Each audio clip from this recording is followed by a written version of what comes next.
Hello friends, welcome back to my channel. I'm back with a new video. ನೋಡಿ ಇವತ್ತು ನಾನು ನಿಮ್ಮನ್ನ ಎಲ್ಲಿ ಕರ್ಕೊಂಡು ಹೋಗ್ತಾ ಇದ್ದೀನಿ ಅಂತ. ಈ ಜಾಗ ನೋಡಿದ ಕೂಡಲೇ ನಿಮ್ಗೆ ಗೊತ್ತಾಗಿರ್ಬೇಕಲ್ವಾ? ಇದು ನಮ್ಮ ಬೆಂಗಳೂರಿನಲ್ಲಿರುವಂತಹ ಲಾಲ್ ಬಾಗ್. ಲಾಲ್ ಬಾಗಲ್ಲಿ ಈಗೇನು ವಿಶೇಷ ನಡೀತಿದೆ? ನಮ್ಗೆಲ್ಲರಿಗೂ ಗೊತ್ತಿರೋ ಹಾಗೆ ಪ್ರತಿ ವರ್ಷ ಲಾಲ್ ಬಾಗಲ್ಲಿ ಗಣತಂತ್ರ ದಿನಾಚರಣೆಯ ಸಲುವಾಗಿ ಫ್ಲವರ್ ಶೋನ ಆರ್ಗನೈಸ್ ಮಾಡ್ತಾರೆ. ಈ ವರ್ಷ ಕೂಡ ಫ್ಲವರ್ ಶೋನ ಆರ್ಗನೈಸ್ ಮಾಡಿದ್ದಾರೆ. ಇದು 15 ಜನವರಿಯಿಂದ ಶುರು ಆಗಿದೆ, 26 ಜನವರಿ ತನಕ ಇರುತ್ತೆ. ಯಾರೆಲ್ಲ ಇನ್ನೂ ಹೋಗಲಿಲ್ಲ, ಈ 26th ವರೆಗೆ ಹೋಗಬಹುದು. ಹೋಗಿ ನಮ್ಮ ಬೆಂಗಳೂರಿನಲ್ಲಿ ನಡೆಯುವಂತಹ ಅದ್ದೂರಿಯಾದ ಫ್ಲವರ್ ಶೋನ ನೋಡ್ಕೊಂಬನ್ನಿ. ತುಂಬ ಚೆನ್ನಾಗಿ ಆರ್ಗನೈಸ್ ಮಾಡಿದ್ದಾರೆ. ನೋಡೋಕ್ಕಂತೂ ಅದ್ಭುತವಾಗಿತ್ತು. ಪ್ರತಿ ವರ್ಷ ಅವರು ಡಿಫ್ರೆಂಟ್ ಥೀಮಲ್ಲಿ ಮಾಡ್ತಾರೆ ಫ್ಲವರ್ ಶೋನ. ಈ ವರ್ಷ ಬಂದು ನಮ್ಮ ಫೇಮಸ್ ಬರಹಗಾರರಾದ ಪೂರ್ಣಚಂದ್ರ ತೇಜಸ್ವಿ ಅವರಿಗೆ ಡೆಡಿಕೇಟ್ ಮಾಡಿದ್ದಾರೆ. ಪೂರ್ಣಚಂದ್ರ ತೇಜಸ್ವಿ ಅವರು ನಮ್ಮ ರಾಷ್ಟ್ರಕವಿ ಕುವೆಂಪು ಅವರ ಮಗ. ಇವರದ್ದು ಜೀವನ ಚರಿತ್ರೆಯನ್ನು ಬಹಳ ಚೆನ್ನಾಗಿ ಅಲ್ಲಿ ವಿವರಿಸುತ್ತಾ ಹೂವಿನ ಅಲಂಕಾರಗಳನ್ನು ಮತ್ತು ಫಲ ಅಲಂಕಾರ ಮತ್ತು ತರಕಾರಿಗಳಿಂದ ಅಲಂಕಾರ ಎಲ್ಲ ಮಾಡಿ ಇಟ್ಟಿದ್ದಾರೆ. ಪೂರ್ಣಚಂದ್ರ ತೇಜಸ್ವಿ ಅವರದ್ದು ಸಣ್ಣ ಸಣ್ಣ ಮಿನಿಯೇಚರ್ಗಳು ಮಾಡಿದ್ದಾರೆ. ಅದು ನೋಡೋಕೆ ಎಷ್ಟು ಕ್ಯೂಟ್ ಆಗಿದ್ದಾವೆ ಗೊತ್ತಾ?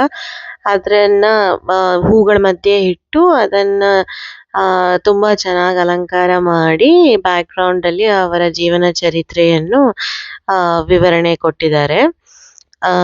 ಚೆನ್ನಾಗಿದೆ. ಒಂಥರ ಅವರಿಗೋಸ್ಕರನೇ ಪೂರ್ತಿ ಫ್ಲವರ್ ಶೋ ಡೆಡಿಕೇಟ್ ಮಾಡಿರೋದು ಬಹಳ ವಿಶೇಷ ಅನಿಸುತ್ತೆ. ಮತ್ತು ಅವರು ಬಂದು ಬರಹಗಾರರು ಮಾತ್ರ ಅಲ್ಲ, ಅವರು ಒಬ್ಬ ಎನ್ವಾನ್ಮೆಂಟಲಿಸ್ಟು ಕೂಡ. ಸೊ ಅವರಿಗೆ ಪ್ರಾಣಿ ಪಕ್ಷಿಗಳಂದರೆ ತುಂಬ ಇಷ್ಟ. ಅವರು ಕಾಡಿಗೆ ಬಹಳ ಹತ್ರವಾಗಿ ಜೀವಿಸಿದ್ರಂತೆ. ಸೊ ಅವರು ಕಾಡಿಗೆ ಹೋಗಿ ಬರ್ತಿದ್ದಿದ್ದು, ಮತ್ತು ಅವರಿಗೆ ಫೋಟೋಗ್ರಫಿಯಲ್ಲಿ ಆಸಕ್ತಿ ಇದ್ದಿತ್ತು, ಫಿಶಿಂಗಲ್ಲಿ ಆಸಕ್ತಿ ಇದ್ದಿತ್ತು. ಇದ್ರ ಬಗ್ಗೆ ಎಲ್ಲ ನಾನು ಓದಿ ತಿಳ್ಕೊಂಡೆ ಅಲ್ಲಿ. ಸೊ ಬಹಳಷ್ಟು ತಿಳ್ಕೊಳ್ಳೋಕ್ಕೆ ವಿಷಯ ಇದೆ. ಮಕ್ಕಳಿದ್ರೆ ಯಾರಾದರೂ ಮನೆಯಲ್ಲಿ ಅವ್ರಿಗೂ ಕರ್ಕೊಂಡು ಹೋದರೆ ಚೆನ್ನಾಗಿ ಅವರಿಗೆ ತೇಜಸ್ವಿ ಅವರ ಬಗ್ಗೆ ಮಾಹಿತಿ ಸಿಗತ್ತೆ. ಸೊ ಅವ್ರ ನಾಲೆಡ್ಜು ಬೆಳೆಯುತ್ತೆ. ಸೊ ಇದು ಹೋಗ್ತಾ ಎಂಟ್ರೆನ್ಸಲ್ಲಿ ಒಂದು ಆನೆ ಮತ್ತು ಪಕ್ಷಿ ಪ್ರಾಣಿ ಎಲ್ಲ ಮಾಡಿಟ್ಟಿದ್ದಾರೆ. ಅದು ಆನೆ ಬಂದು ಪೂರ್ತಿ ಗುಲಾಬಿ ಹೂವಿಂದ ಮಾಡಿದ್ದಾರೆ. ಅದು ಭಾಳ ವಿಶೇಷವಾಗಿ ಕಾಣ್ತಿತ್ತು. ಅದಾದ ನಂತರ ನೋಡಿ, ಇದು ಸಣ್ಣ ಸಣ್ಣ ಸ್ಯಾಪ್ಲಿಂಗ್ಸು, ಅದರ ಹೆಸರು ಮತ್ತು ಅದ್ರ ಬಗ್ಗೆ ಮಾಹಿತಿ ಎಲ್ಲ ಹಾಕಿ ಇನ್ಫಾರ್ಮೇಟಿವ್ ಆಗಿ ಡಿಸ್ಪ್ಲೇ ಮಾಡಿದರು. ಎಲ್ಲ ನೋಡ್ಕೊತ ನಾವು ಹೋದ್ವಿ. ನೋಡಿ, ಇದು ಪೂರ್ಣಚಂದ್ರ ತೇಜಸ್ವಿ ಅವರು. ಅವ್ರದ್ದು ಮಿನಿಯೇಚರ್ ಬಹಳಷ್ಟು ಮಾಡಿಟ್ಟಿದ್ದಾರೆ. ಇದರಿಂದ ಶುರು ಆಗತ್ತೆ, ಇದು ಮೊದಲನೇದು. ಅದಾದ ನಂತರ ಗ್ಲಾಸ್ ಹೌಸ್ ಒಳಗಡೆ ಮಾಡಿದ್ದಾರೆ. ಅದೇ ಗ್ಲಾಸ್ ಹೌಸ್ ನೋಡಿ. ಗ್ಲಾಸ್ ಹೌಸ್ ಒಳಗಡೆ ಪ್ರತಿ ವರ್ಷ ಈ ಫ್ಲವರ್ ಶೋ ನಡೆಸೋದು. ಸೊ ನಿಮಗೆಲ್ಲ ಗೊತ್ತಿರೋ ಹಾಗೆ ಗ್ಲಾಸ್ ಹೌಸ್ ಒಳಗಡೆ ಬಹಳ ಚೆನ್ನಾಗಿ ಹೂಗಳನ್ನು ಅಲಂಕಾರ ಮಾಡಿ ಫ್ಲವರ್ ಶೋ ಮಾಡ್ತಾರೆ. ನಾವು ಹೋಗಿದ್ದು ವೀಕ್ ಡೇ, ಅದಕ್ಕೆ ಕ್ರೌಡ್ ಅಷ್ಟಾಗಿ ಕಾಣಿಸ್ತಿಲ್ಲ.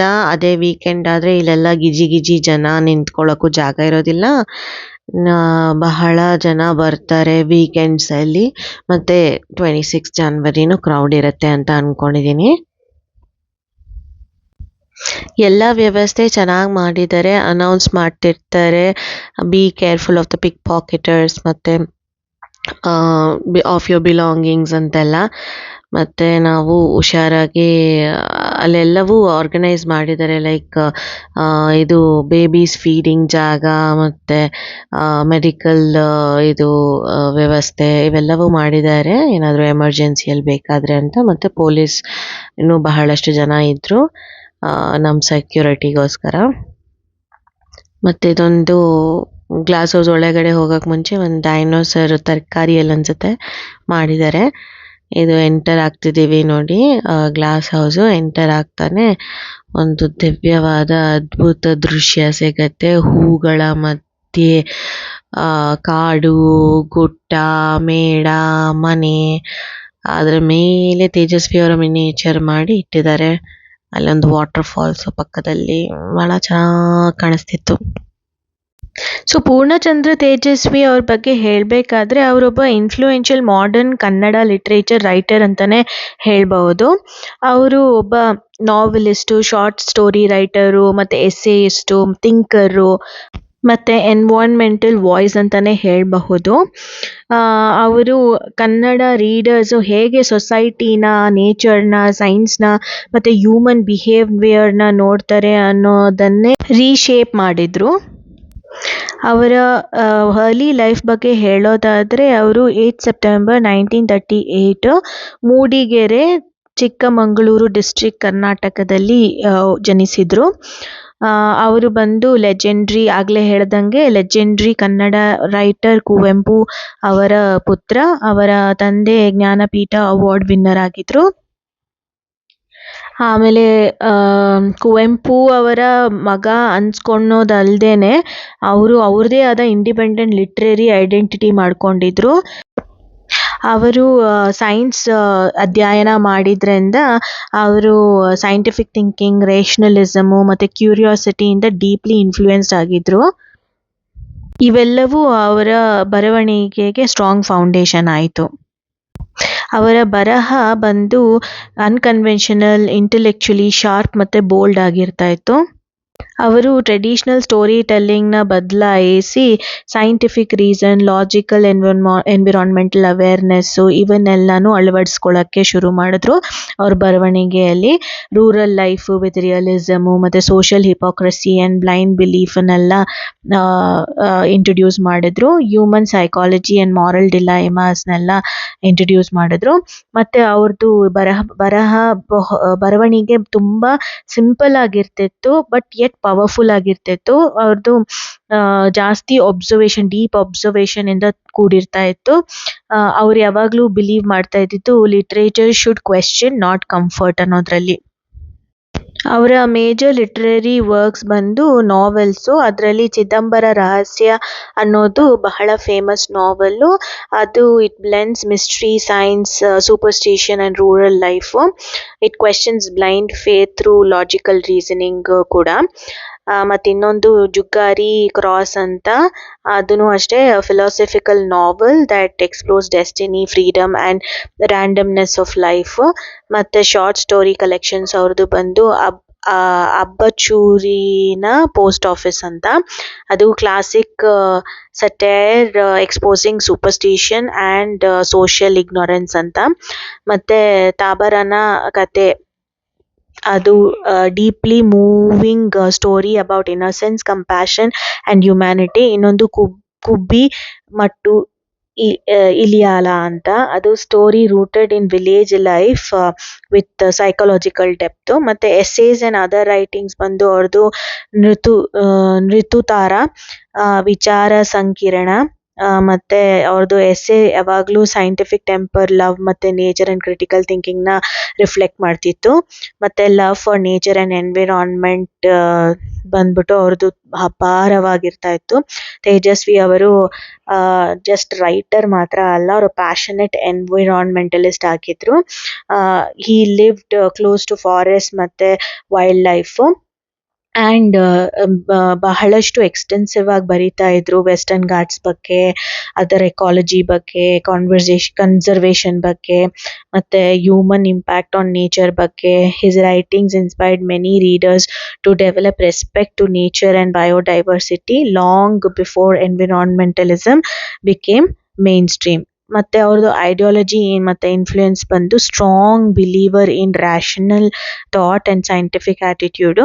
ಅವರು ಯಾವಾಗಲೂ ಸೂಪರ್ಸ್ಟಿಷನ್ಸ್ನ ಅಪೋಸ್ ಮಾಡ್ತಿದ್ರು ಮತ್ತು ಬ್ಲೈಂಡ್ ಟ್ರೆಡಿಷನ್ಸ್ನು ಅಪೋಸ್ ಮಾಡ್ತಿದ್ರು. ಈ always encourage questioning authority and accepted beliefs. Influenced generations of Kannada writers, thinkers and students.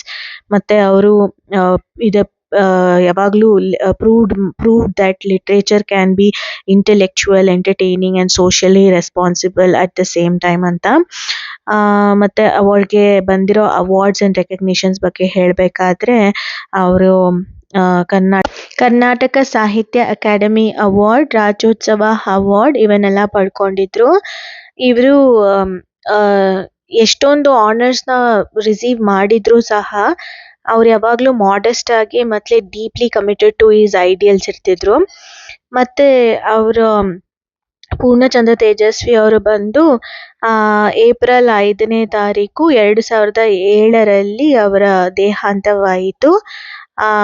ಅದಾದ ನಂತರನೂ ಅವರು ಇವತ್ತಿಗೂ ಅವರ ವರ್ಕ್ ಬಂದು ವೈಡ್ಲಿ ಅದು ಸ್ಕೂಲ್ಸಲ್ಲಿ, ಯೂನಿವರ್ಸಿಟೀಸ್ ಅಲ್ಲೆಲ್ಲ ಹೇಳ್ಕೊಡ್ತಾರೆ and adapted into films and place ಕೂಡ. So his legacy lives on a fearless voice of reason, a bridge between science and literature, one of the strongest pillars of modern Kannada literature. ಅವರ essence ಬಗ್ಗೆ ಹೇಳೋದಾದ್ರೆ ಪೂರ್ಣಚಂದ್ರ ತೇಜಸ್ವಿ ಅವರು ಬರೀ ಒಂದು author ಅಲ್ದೇನೆ ಅವರು ಒಬ್ಬ thinker who thought readers how to question, observe and think independently ಅಂತಲೇ ಹೇಳ್ಬೋದು. His writings continue to inspire minds that seek truth beyond tradition. So ಹೀಗೆ ಅವರು ಅವ್ರ ಲೈಫ್ನ ಲೀಡ್ ಮಾಡಿದರು. ಇದಾಗಿತ್ತು ನನ್ನ ಇವತ್ತಿನ ವ್ಲಾಗು. ನಿಮಗೆಲ್ಲ ಇಷ್ಟ ಆಗಿದೆ ಅಂತ ಅಂದ್ಕೊಂಡಿದ್ದೀನಿ. ನಿಮ್ಗೆ ಇಷ್ಟ ಆಗಿದ್ರೆ ಲೈಕ್ ಮಾಡಿ, ಶೇರ್ ಮಾಡಿ, ಸಬ್ಸ್ಕ್ರೈಬ್ ಮಾಡಿ ಮತ್ತು ಕಾಮೆಂಟ್ ಮಾಡಿ. ಬಾಯ್.